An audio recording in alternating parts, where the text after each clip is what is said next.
Welcome everyone to the T.A.G podcast. I am David Van Bever, and as you have noticed, Adam is not here with me today. He had some things come up because he is going to be speaking on March 15th at the Abolish Abortion Missouri rally held there at the Capitol in Jefferson City. So since I do not have Adam with me today, I do have a guest, and so please, Jerad, introduce yourself real quick. You've been on the podcast before, but tell us just a little bit about yourself and what you do, and then we'll visit a little bit about what is going on in the state of Kansas. Yeah, thanks, David, for letting me on and doing this collaboration with me. So, yeah, my name is Jerad Burdick. I am one of the leaders of AIM-KS. That stands for Abortion is Murder Kansas, and we are a ministry of Lighthouse Baptist Church in St. George, Kansas. And the goal of our ministry is to abolish abortion in the state of Kansas biblically. That is immediately, without compromise, and that's what we exist to do. And so, a little more about myself. I'm a 24-year-old business owner. I'm married to my wife Grace for 3 years.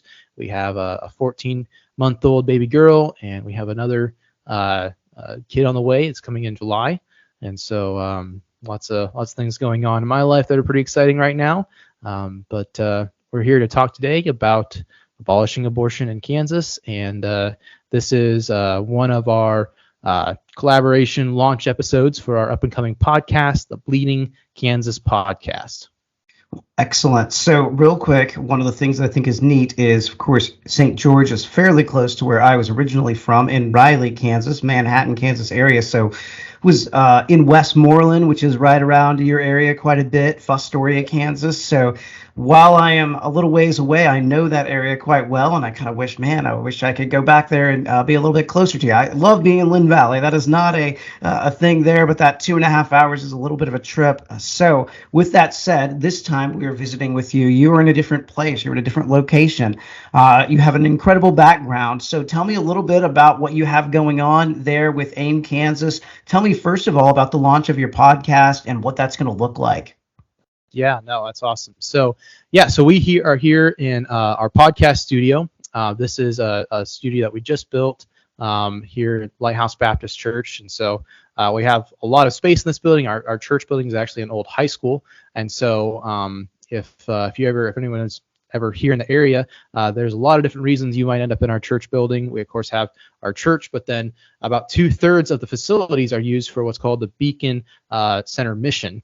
And so this is a mission that we have. We have a food pantry that we give out over 1 million meals every year. We have a fully stocked clothing room, a home goods room. So basically anyone in the community who has real needs, we have those things that are donated here, and we give them away free of charge to people who need them. We also have a basketball gymnasium here that the homeschool teams play all of their basketball and volleyball sports in and stuff. And so this building gets a lot of use, and the room specifically that we're in here today is kind of a back closet, so to speak. And we've always had some different ideas for what we wanted to use it for, but none of those actually turned out to happen. And so about, I think 3 or 4 years ago, my pastor, Jim Lowry, he started a radio program to get the sermons out from our church and some other churches in this area. And so we already kind of have the need to have an official professional studio. And so that's what we've been working on building. And so this is our Studio 1 room, and we're working on completion of the second studio room. And so this one, we've ramped up our efforts to get it done because AIM has desperately needed a media platform to get information out quicker about what we're doing. And so that's what we have going on here. And like I said before, our organization's name is AIM-KS. And the reason we're called Abortion is Murder Kansas, it sounds kind of a little bit too factual to be a name almost, but we decided that because we wanted if someone in the culture just saw our name, we wanted them to know the truth about abortion. And that was like, what's the simplest message we can make in just our name and our logo? And so abortion is murder, because that's what it is. And of course, that creates the acronym AIM. And so you can see in the logo, there's an arrow implemented into that. And that is just to show that it is our aim to abolish abortion in Kansas. And so as for the Bleeding Kansas podcast, that name was chosen specifically because we're abolitionists. And so it's a play on the history of abolition here in Kansas. Anybody who's had an elementary introduction to Kansas state history knows that the time period of the abolitionists of the slave trade, that there was really the initial conflicts of the Civil War started here in Kansas. You have figures such as John Brown and others, a lot of guerrilla warfare that went on at that time. And so that time period was coined Bleeding Kansas because of just the conflict and the shedding of blood that went on at that time. And so we think that even more so today, the blood is being shed. At most, I think a few dozen people were killed during the historical time of Bleeding Kansas. And yet we do more than that in a week right now with abortion in our state. And so Kansas is very much so bleeding. And that's what we wanted to name our podcast. There's obviously a lot of other great abolition podcasts out there, like the Liberator podcast, Free the States. You guys have excellent episodes on the topic. And so we're certainly going to try to add as much as we have value to those, the principled, philosophical and theological discussions around abolition.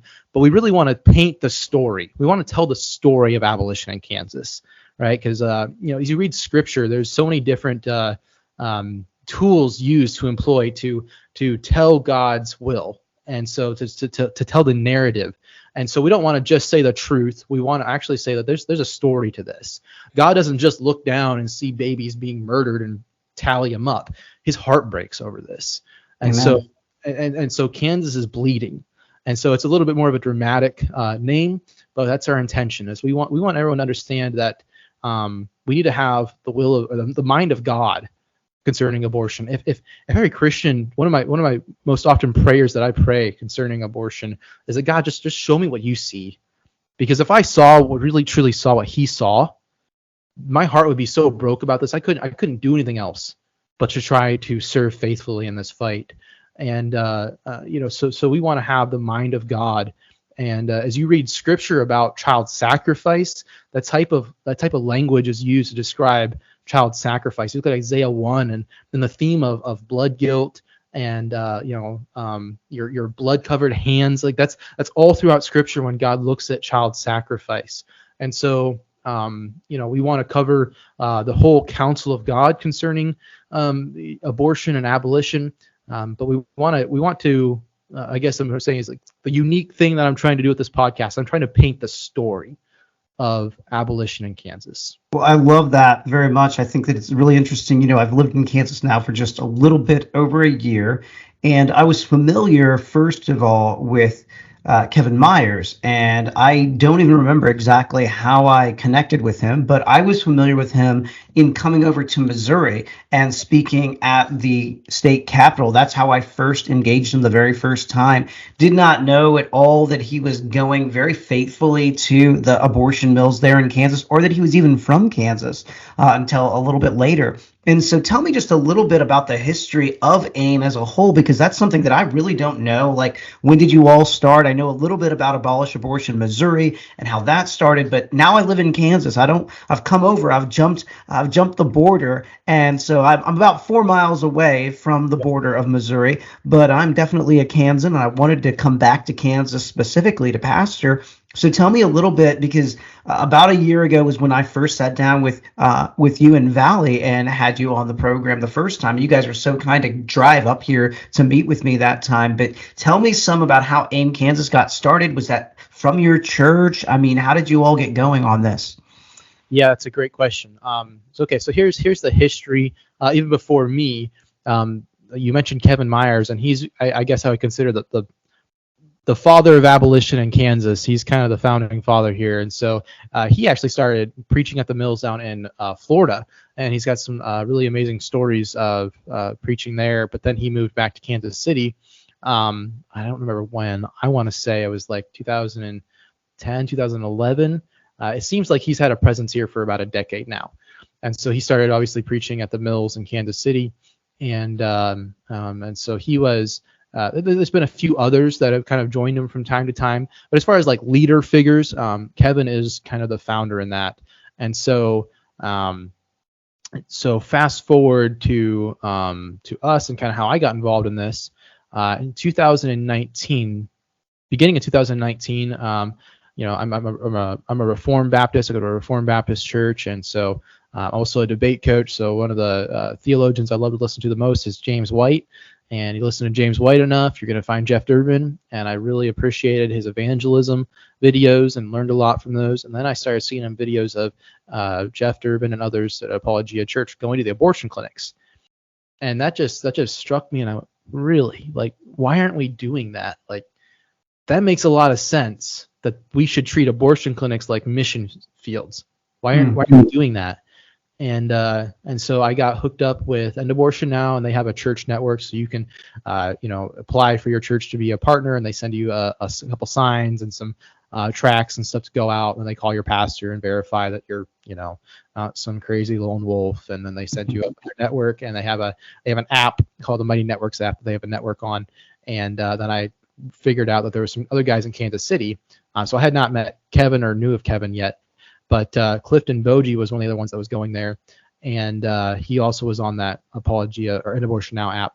And so I connected with him, and I finally just went out there. Me and my wife were in Kansas City for a weekend on a trip, and I said, hey, he's out there on the Saturday, and I just want to go for a few minutes and just see what this is about, and just go.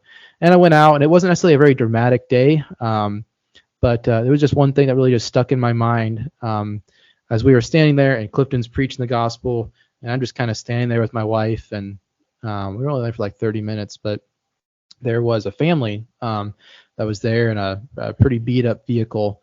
I don't know how many kids they had stuffed into that thing, but it was full of people, and the father was driving it, and he didn't speak to us, so I don't know. He didn't say anything to us, but his wife had obviously come out, and you don't always know exactly what they're there for. Obviously, the majority of it is abortions. There's always a chance they could have been doing something else. But you typically know when they look at you. Like, you can see the guilt, you can see the hopelessness. And this man just looked at me through this window, just absolutely hopeless. And maybe I was reading into that more than I should have, but I just felt for this man. Like, he just looked like he knew his child was just killed or is being killed. And there's just death, just emptiness. And so God just used that to really wake me up. And I immediately went home to my pastor over that summer in 2019. And my pastor is Jim Lowry, who's also my father-in-law. And I started talking to him about this and said, I think we need to get more involved. We need to figure out some more things. And so that fall, me and my wife were actually going to Phoenix, Arizona for our family vacation.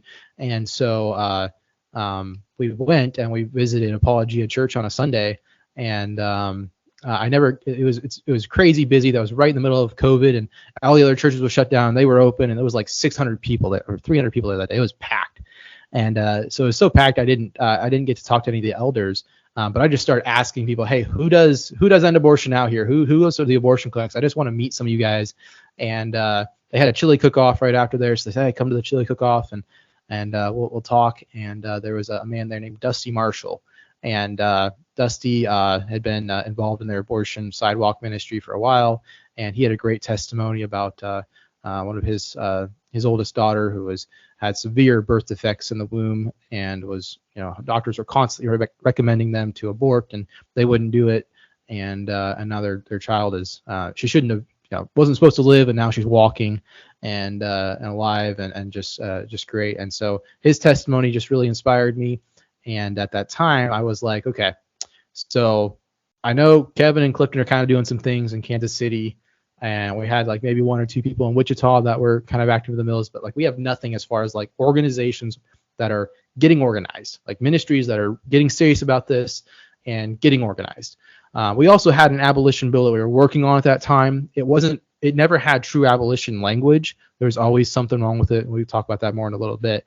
It wasn't on the part of abolitionists. It was, trying to get the legislators to stick with the right legislation, things like that. But we had an abolition bill at that time, so like I knew, hey, we can kind of organize on that a little bit. So anyways, we come back from Arizona, and I thought, okay, well, we need to do something to get more people involved and kind of get our church involved. And I was like, okay, well, can we have a guest speaker come and speak to my church on like a Sunday night or something? And my friend Dusty Marshall out in Arizona, I call him up and say, hey, would you be willing to come out to Kansas and speak to us? Like, I guess it'd just be for like a night. So I know that's a long ways to go just to come and preach at an evening service, but you know, let's see what we can do. And then as I thought about it, I'm like, okay, well, if we're going to do that, I'll have him come and I'll have Kevin Myers come and speak, and we'll try to turn it into some type of conference and get a bunch of other people to come. And so we just had a 2-session evening conference that February. And it actually was, it was like February 20th or something like that. And so I talked to them about that. We organized that, and we started telling other local churches here about it. We ended up having about 150 people come out to that. So it was very well, just kind of throwing something together and me not knowing much at all. And then right before we had our conference, I started going out to the mills in Kansas City more. And then lo and behold, guys like Valley, Jason, the other AIM leader, and some other guys that are actually from the same town I'm in and go to other Reformed churches in my area, they were just also going to the abortion clinic in Kansas City. And even though we like live very close to each other and like all of our networks and social, circles are the same, we like these specific guys I had just never met. And but we met at Planned Parenthood. And so that was just a providential thing of God, that it seemed like God was raising up a lot of young people in our area here in Manhattan. And I realized really quickly, like, okay, we're 2 hours away from the abortion clinics. So I'm not going to have a regular presence at the clinics just because of drive time. But I can do something to support people who are. And I didn't know what that looked like. I had no idea what to do moving forward. All I knew is I need to get started doing something and support these people. And so at that time, I actually just got the Facebook reminder. It was 2 years ago last week, where we actually just started having monthly meetings and sitting down, reading through abolitionist resources and just discussing it and kind of fleshing out these principles. Okay, do we really agree with the 5 tenets of abolitionism, and what does Scripture say of this, and just re-exegeting all those texts that a lot of other abolitionists had already put out. And we're like, yeah, this is legit. This is solid. This is true. And so out of that, we had our conference, and then I said, okay, well, if you want to be more involved, show up to the next month's meeting. And we had like 30 plus people at that next month's meeting. And then after that, it was April of 2020 when we formally started. And that's when we decided on the name AIM-KS. And we still didn't know exactly what that structure was going to look like. But I, told my pastor, said, hey, we need to do something. And we've changed our structure just a little bit. The primary aspects that would stay the same is that we're not a separate 501c3. We are a ministry of our church. And so it's just a little bit different than, I think the only other like real abolitionist organization that's similar in that way would be End Abortion Now. Of course, a lot of other organizations are structured as like a separate 501c3. And I don't have an issue with that necessarily. But it was just my thing is like, we say this is by the church and through the church, and I want as much accountability and oversight from my elders as you can possibly get. Yeah, so right on. I thought, well, then let's just make this a ministry of our church. We can stand under their 501c3, and then we can use, so our finances go through our church bank's account so that they oversee all of that. And so anyways, we got started. We had an election for our first leaders, and then, so that first year, so let me back up just a second. There's another really critical point. Before we had our conference, we had me and my pastor. We went down to Oklahoma to their Abolition Now conference, and so we went there. And of course, Dusty Devers was the first speaker right out the gates, and he spoke on the 5 tenets of abolitionism, and just drove it out of the park. I mean, it was a phenomenal sermon, and my pastor was sold. He's like, you know what? I don't care what anybody else says. That was biblical. That was true.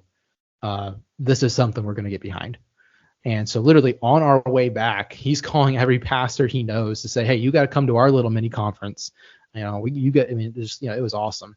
And so, we had our conference, and then we formally started our ministry April of 2020, and then we started planning for the next year. And so we're still working on our bill throughout that year, and then we are planning our own conference in our state for the spring of 2021. We did that spring of 2022. And so we had our conference. It was a 2-day conference in Topeka, with a rally on the second day at the Capitol.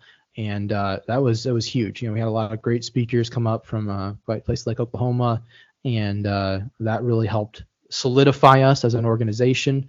And then initially, when we started our ministry, it was our intention to be to maintain locality. And so we've kind of had to adjust this a little bit. And so we're still a ministry of a local church.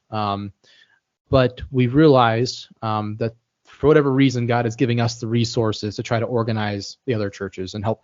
And so at this point, we kind of see it as AIM is the umbrella. We're trying to be the umbrella that all the other Protestant churches can come alongside under and unify together and organize. And so what we mean by that is we're not controlling at all what any other church does. We absolutely believe in the autonomy of the local church. And what our intention is, we know that for most pastors, especially in our area, most of them are bivocational. If I said, hey, you guys should get involved in abolition, or maybe they really want to, and they're looking at it like, okay, I need people to go to missions trips, or we need to be able to order literature to hand out in our town and evangelize our culture. Or, at this point, if you're going to be doing cultural evangelism, you probably should figure out a way to do it online as well. Like, record your interactions, do it online, because for every one person you're going to be in the street, you could reach thousands on the internet. And that's just a reality of how we operate today. And so for someone else, it's like, okay, well, I got to figure out how to do all those things. I don't want them to have to reinvent the wheel every single time. If we have 30 or 40 or however many abolitionist-minded churches, I don't want every pastor in the state to have to go, okay, well, I'll have to reinvent the wheel and figure this all out myself. I want us to do the hard work and be able to have these pastors come in and plug in, get their people equipped and taught as quickly as possible, and then get them out there and get involved. And so that's really our intention with that. And so there is some authority that comes with that. Obviously, just a great amount of responsibility, because we're having to handle the funds of AIM-KS, and as leaders, it comes down on us to accomplish the task that we say we're going to accomplish. So there's a little bit of authority that has to come alongside that, just because there's responsibility. But we're very much so, when we say we're now kind of a statewide organization, our intention is to equip other local churches, not control them, not govern them, to equip them. And then if we're unified and we're in agreement, then let's just do the work we need to do together. And God has just blessed this ministry with, just like this studio as an example. Not very many churches have the space to be able to build a professional studio like this. And so we've been able to do a lot of those things at a very low cost and get started on it. So that's kind of where we're at right now.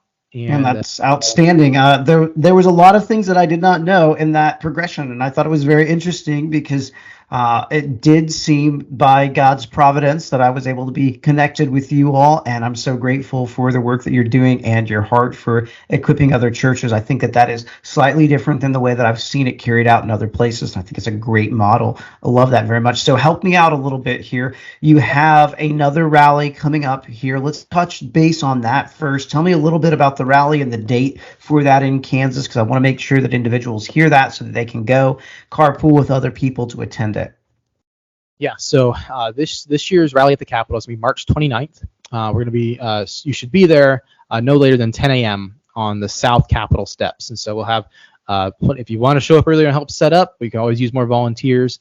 But since we're not having as I mentioned before, there's going to be a conference in Wichita that Free the States is hosting March 1st to the 4th at the beginning of the month. Since they're hosting their big conference in Wichita, we decided not to do a conference and just do a rally at the Capitol. So a one-day thing. That's still 4 days that you have to take off if you want to make all those things going on in Kansas. And so that's pretty much the maximum for most people. But you can come out for the day. No later than 10 a.m. if you can get out there. We'll be at the South Steps, and we'll have addresses from pastors and legislators, and then we'll break for lunch. There's been a little bit of discussion whether or not we should serve a meal. I probably wouldn't hold me to that, but that might happen. So I would probably intend on either bringing your own lunch or just breaking and going and eating through the lunch hour. But then we'll reconvene in the rotunda area of the Capitol. There's going to be, obviously it's on a Wednesday, so there's going to be people in and out of committee. So some of our legislators who are co-sponsoring our bills will speak in the morning, and then some of them will be speaking in the afternoon in the rotunda. And so it's just a great opportunity for us to go to make a public stand for abolition, for equal protection. It's also a great time for people who haven't been to the Capitol to learn how to go. How do you engage your legislators? How do you build a relationship with them? And that's really where we're trying to focus a lot of efforts this year. These rallies are great, and you got to have them. But if all you do is show up one day a year and make some noise, they don't care. Like, they're going to drown that out. They're going to go, yeah, whatever. And so it's important, or even if you just send tons of emails at a critical time for a hearing or a vote, if pointed pressure is important, and we need to use that, but relationships are important. And we have a number of guys out there. So at this point, we have 9 legislators who are willing to sponsor bills of abolition. So there's 7 in the House and 2 in the Senate, and all of those men greatly need our support and encouragement. And so, even if you're not really comfortable like arguing and debating this out with someone, and sometimes you do have to do that, at the very least, come out and get a list of those guys' names and try to stop by their office and just thank them. Of course, you can always send them emails or phone calls, and that's helpful as well. But just be there, have a presence. We live in a privileged time as Christians. It is unprecedented throughout history for the opportunity where people who make laws, for you to actually just approach them. Like, not even let alone vote, just approach them. You read scripture and you see the amount of times you had pagan gods or even sometimes even Israelite gods that had to rule over the people. You never had the opportunity to go up there and plead with them and petition with them. If you did, you might be risking your life. And yet today you have all of those opportunities. It's as easy as it can be. You literally walk into the Capitol, walk through their scanners, sit outside someone's office and wait for them to come out and say, hey, can I have your time for like 5 minutes? I just want to introduce myself and get to know you. And even if you're not good at articulating the points of abolition, you know what? The most important thing you can do with your legislators is just ask them how you can pray for them, and then pray for them right there. That literally is the most important thing. Yeah, amen on that 100%. I love the personal contact. Hey, how can I pray for you? Big piece there. But tell me a little bit real quick, as these bills are coming out, one of the things I know that we know in Missouri, for example, is we have the name for the House bill and the Senate bill. And so we've been, at least when I was working in Missouri, we would call our state legislators. We'd say, hey, this is the Senate bill, or we'd call the state senator, Senator Bill 355. I want you to know I'm one of the people who's voting in your district, and I really want you to affirm this, or contact this person who it's in their committee, or call each of the committee members when you have a bill in the Senate or in the House, and they can get it put forward to get out. Tell me a little bit about that, where we are in the process, and what others might be able to do to contact some of those folks, because actually right off the top of my head, I don't know the Senate bill number, and I need to call my state representative and say, hey, this is going to be in a committee, and oh wait, you're on that committee. Would you please put this forward? Give me a little bit of a walkthrough on some of that, if you don't mind. Yeah, so we're still in the process on some of that, but basically 2 weeks ago, we had House Bill 2181 filed by Representative Trevor Jacobs. So that's in the House. And so we filed that, and then shortly after we found out some of the language wasn't correct per the penalties of it. And so it is equal. It's not technically equal protection. It would criminalize abortion as second-degree murder, not first-degree murder. And we want first-degree murder. We believe that abortion meets the qualifications of that. And so it was just a mistake and oversight. And there's been some differing opinion between some of our legal counsel as to how the bill needs to be written on sentencing issues. And so we're working through some of that. I believe I just got an update a couple hours ago. I believe we have a solution to that, but it's been filed. You can't just go in there and rewrite it. You have to wait for it to have a hearing, come to a vote in the committee, and then you can make an amendment to it. And so that's what would have to happen. And I'm hoping to have more meetings tomorrow to help kind of solidify all of that. And so where that puts us right now means that is our intention to amend it so that it has the proper penalty on there. Everything else about it, as far as I can tell, is good language. Actually, some of it's, I think, the strongest abolition language, and as far as our nullification language, I think it's probably the strongest of any abolition bill ever. And part of the reason is because in 2019 in Kansas, the state Supreme Court ruled that there's an unlimited right to abortion. And so essentially, in Kansas, we basically have our own little Roe v. Wade. And so most states that have had, I don't think any states that have had abolition bills have had to work through that, in that you already have a state Supreme Court ruling that would have to be challenged right off the bat for anything to happen. And so we know that that's going to happen to this. And so our impeachment language is extremely strong. And so we're just going to make that amendment change to help clarify the punishments for abortions, that it is first-degree murder.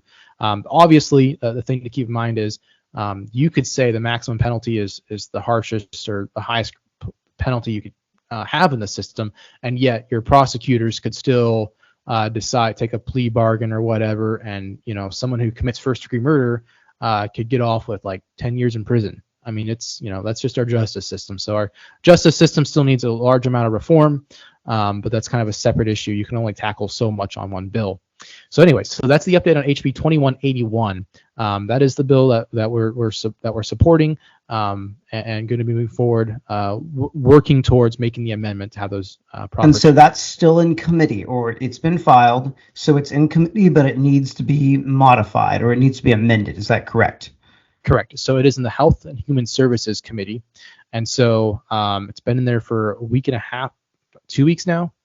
About 2 weeks. And so initially we thought they'd probably just try to pull a fast one and push it through instantly so that we wouldn't have time to have a good force of people there to testify for it. It hasn't happened yet. And so the other strategy that happens a lot in these states is they just basically ignore it. And if they don't have to give it a hearing, and if they don't give it a hearing, it essentially just kind of gets put on the shelf and maybe comes back next year. So that's one way they can kill a bill, is just by ignoring it. And so right now, we need everyone to email leadership and say, hey, leadership of the House, and say, we want you to give this a hearing. So leadership of the House and the House chair, we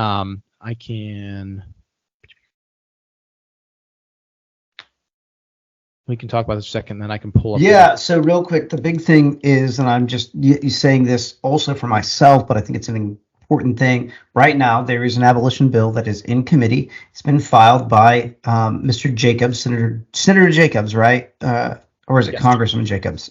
It's Representative Jacobs. Representative Jacobs, gotcha. All right, so Rep. Jacobs has then filed HB 2181. It has gone to the Health and Human Services Committee. Individuals on that committee need to be contacted by those in the state of Kansas saying, hey, please put forward HB 2181 submitted by Representative Jacobs. That is an important thing for me, and I'm hoping that you would do that. Just call each person on that Health and Human Services Committee, because that's where it's going to be debated. And I'm assuming that it's somewhat like Kansas, and that there needs to be a majority of committee members who are going to vote for that, and that will allow it to go actually to the floor. Correct. So we actually have a pro-life majority on that committee. I think there's a total of 16. I think it's 13 or 16 members, and it's a majority by a fair amount. There's if every pro-life person voted on it, it'd be like 75%, of the votes. However, as we know as abolitionists, that's highly unlikely. So at this point, I don't believe I've had any actual confirmed opposition to it from the pro-life, of those who are pro-life on. Obviously, the pro-choicers are opposing it. But I haven't really heard any super solid support from the members. So we don't have any co-sponsors of the bill on that committee, unfortunately. But there's two that I think are friendly towards it. I haven't gotten, they haven't absolutely told me, yeah, we're going to vote for this if it comes to a vote. But I think that they would. And we just need to keep pressing the others. And so just as a note to that, if you call or email or whatever, abolitionists are already wrote off as extremists. I don't think anybody that's contacted them or anything like that has done so in a rude or extreme way. But you got to understand, if especially like if you're out of their district, right? If you're not a voter of them, and you come off as rude or just really extra blunt, it's just going to turn them off, and they will ignore you. And you're not going to get a chance to write that. You're not going to get a chance to clarify what you meant by anything. And so, you want to share the truth with them. This is what it is. So if you're going to send them an email, just make a very short testimony about yourself and why this is important to you, and plead with them to do what is right. And make sure you encourage that you will support them if they do so. If they have a public record of voting against abolition, then obviously, we will have a different approach to like their reelection campaigns and so forth, if we can find someone to run against them. But you always start under the pretense that, they might be friendly towards abolition, they might be willing to support this bill, but also just understand, if you're asking a legislator to support an abolition bill, you're asking them to essentially commit political suicide.